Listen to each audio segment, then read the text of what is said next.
Bonjour et bienvenue. Vous savez, chaque maladie, avant même le tout premier frisson, démarre par une sorte de compte à rebours caché, un chronomètre invisible qui se met en marche au moment de l'infection. Aujourd'hui, on va explorer ensemble cette phase secrète, la période d'incubation. On s'est tous déjà posé la question, non? On se réveille un matin, la gorge qui gratte, un peu de fièvre, et on se dit « mais quand est-ce que j'ai bien pu attraper ça ?» Eh bien, la réponse se cache dans un concept qui est absolument clé en médecine. Et ce concept, le voici, la période d'incubation. C'est tout simplement ce laps de temps entre le moment où l'on est contaminé et le moment où les premiers symptômes apparaissent. Pendant ce temps, qui peut être très court ou très long, le virus ou la bactérie est là, il se multiplie en silence dans notre corps sans qu'on ne se doute de rien. Allez, on plonge un peu plus dans cette phase qui est vraiment critique mais souvent assez mal comprise. C'est une période où il se passe énormément de choses dans les coulisses de notre organisme. Et là, attention, c'est sans doute le point le plus important à comprendre. La période d'incubation, ce n'est pas un chiffre précis, du genre « c'est 5 jours et pas un de plus ». Non, pas du tout. On parle toujours d'une fourchette, d'un intervalle de temps. Cette citation, elle l'explique parfaitement. On n'est tout simplement pas tous égaux face à une infection. Il y a des variations entre chaque personne et c'est ça qui fait que cette période n'est jamais fixe. Bon d'accord, mais alors qu'est-ce qui cause ces fameuses variations? Pourquoi est-ce que la même maladie va se déclarer en 3 jours chez quelqu'un et en 10 jours chez son voisin? C'est ce qu'on va voir tout de suite. En gros, il y a deux grands types de facteurs. D'abord, tout ce qui est propre à l'individu, la puissance de son système immunitaire par exemple, ou même la quantité de virus à laquelle il a été exposé au début. Et puis, il y a l'âge. C'est assez intéressant d'ailleurs. L'incubation est souvent plus longue chez les adultes que chez les enfants. Pour bien sentir à quel point ces délais peuvent varier, le mieux c'est de regarder quelques exemples concrets. Et vous allez voir, le grand écart est parfois vraiment impressionnant. On va commencer avec deux maladies que l'on connaît malheureusement très bien. La grippe saisonnière, c'est très rapide, 1 à 3 jours en général, mais pour la Covid-19, l'intervalle est beaucoup plus large, de 2 à 14 jours. Et cette différence, elle a eu des conséquences énormes sur la gestion de la pandémie.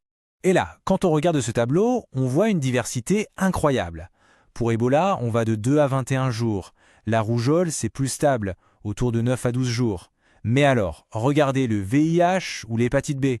Là, on ne parle plus en jours, mais en semaines, voire en mois. C'est absolument vertigineux. Et on peut aller encore plus loin. Il existe des cas vraiment extrêmes. Pour la maladie de Kourou, par exemple, la période d'incubation peut dépasser 10 ans. Vous imaginez? Plus d'une décennie entière entre le moment de la contamination et le tout premier symptôme. C'est juste dingue. D'accord, tous ces chiffres sont assez fascinants. Mais concrètement, à quoi ça sert de savoir ça? Pourquoi est-ce que c'est si capital pour les scientifiques et les médecins de calculer ces intervalles avec autant de précision? Eh bien, la réponse, c'est une question de survie collective, la santé publique. Oui, parce que la connaissance de la période d'incubation, ce n'est pas juste une information pour les curieux. Pour les autorités sanitaires, c'est un outil de travail fondamental, une véritable arme stratégique pour lutter contre la propagation des maladies. Voilà comment ça se passe en pratique. Quand une nouvelle épidémie apparaît, une des toutes premières missions, c'est de calculer sa période d'incubation. Une fois qu'on a cet intervalle, par exemple 2 à 21 jours pour Ebola, on peut enfin agir. On sait combien de temps il faut surveiller les personnes qui ont été en contact, on peut définir des durées de quarantaine qui ont un sens. En fait, c'est ce savoir qui permet de casser les chaînes de contamination. Donc l'idée centrale, elle est là. Cette connaissance scientifique, elle transforme une menace qui semble totalement invisible et imprévisible en un risque que l'on peut calculer, gérer et, on l'espère, contenir. On passe de la peur à la stratégie. Alors, pour résumer ce qu'on vient de voir, la période d'incubation, c'est ce temps de latence silencieux avant que la maladie ne se déclare. Elle se présente toujours comme un intervalle à cause de facteurs qui nous sont propres. Les durées varient de façon spectaculaire, de quelques heures à plus de 10 ans. Et surtout, c'est un outil absolument essentiel pour contrôler les épidémies.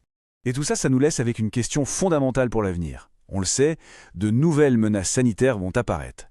Alors, comment notre capacité à déchiffrer de plus en plus vite ces fameux calendriers invisibles va-t-elle nous aider à mieux nous préparer et à mieux répondre aux prochaines pandémies? C'est un enjeu absolument majeur pour la santé de tous.